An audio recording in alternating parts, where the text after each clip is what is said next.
A veteran Indianapolis journalist is now using her story, telling skills in a different way. Andrea Morehead has teamed up with her father to write a children's book. Their goal?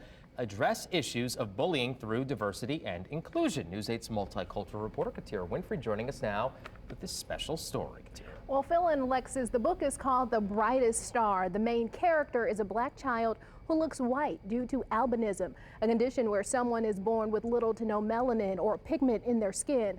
The main character in the story is Morehead's father. They say they hope this story shows our differences is what makes us better.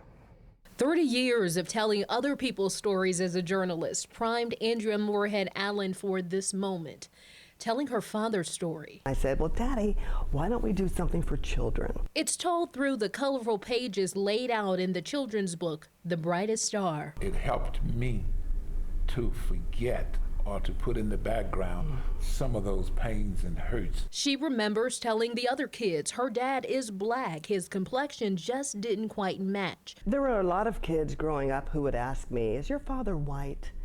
And as a child, it was difficult to explain to kids what an albino is. The story recounts 75-year-old James Morehead's story of growing up with albinism and the trail of bullying from young people and adults.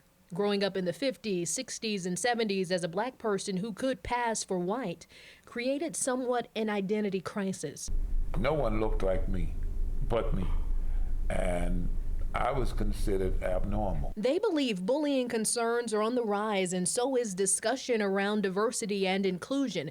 They call this moment an opportunity to educate and raise awareness. While we're talking about albinism, we're really talking about the value and the worth that you have in yourself, whether it's your hair, whether it's the color of your skin. Morehead says he hopes young and old readers take a lot from this book.